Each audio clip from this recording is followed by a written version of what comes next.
I remember setting it closer to the edge. Maybe I was just tired that morning, maybe my hand slipped.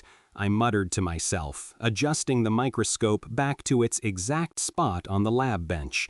It was a small thing, honestly, but in my lab, in my perfectly ordered world, small things tending to stick out. A little off, I thought. I frowned, then shook my head. Just me being me. I'm a creature of routine, and my routine for that microscope was, well, it was a routine.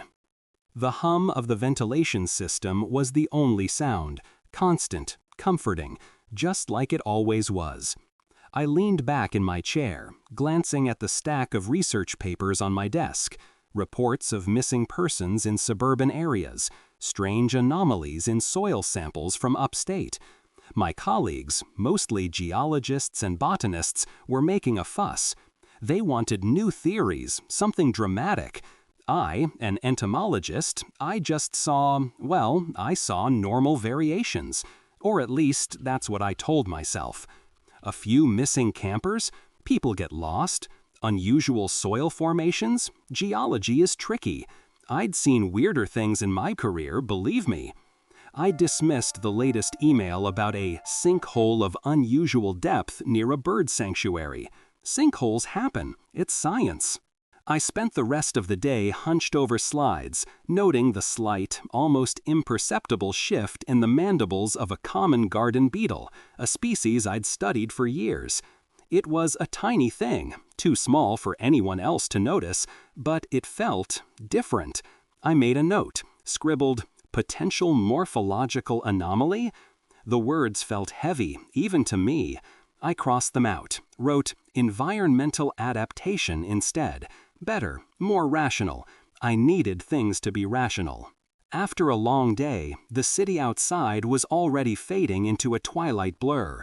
My apartment on the 20th floor was usually a sanctuary, a place where the city sounds were distant rumbles, not immediate threats. I fumbled with my keys, the metal cold against my fingers. When the lock clicked and the door swung inward, a cold, damp breath hit me. It wasn't a draft, no, not like the usual cool air from the hall. This was heavy, thick, like walking into a cellar after a summer rain. I froze, my hand still on the doorknob. My air conditioner was off. Every window was shut, tightly. I swear they were. I always checked. "What the hell?" I whispered, the words catching in my throat. I stepped inside, my eyes scanning the familiar living room. Nothing. Everything seemed to be exactly where I'd left it. The faint smell of earth, damp, newly turned earth somehow. In my apartment, on the 20th floor. I closed the door, slowly, pulling it until the latch clicked. I stood there, listening. Just the distant hum of the city, now sounding different, muffled somehow. And then I heard it, a soft, distinct crunch, like gravel underfoot, inside. My heart gave a little jump, a nervous flutter. I didn't breathe, just listened. The sound came from the hallway, near the kitchen. Crunch, crunch, very quiet. My blood turned to ice water. This was my home, my safe place, and there was something making sounds that didn't belong. I took a hesitant step, then another, towards the kitchen. The sound stopped.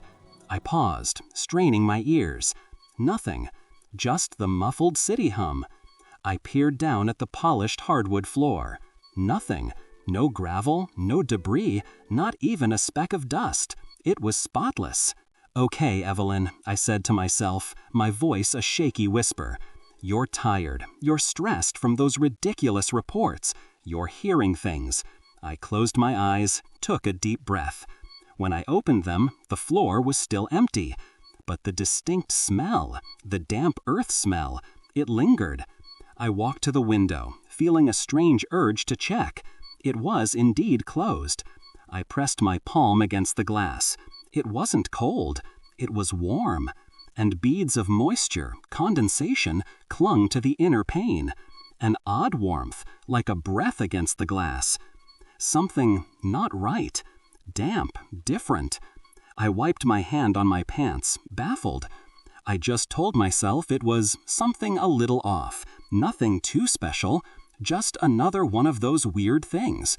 My mind was trying to sort this out, to put it into a box. I tried, really tried, to just let it go. I decided a distraction was in order. Food, fresh pasta maybe. I pulled out my phone, scribbling recipes as I walked to the kitchen. That's when it happened. My phone vibrated. Not with a notification, not with a call.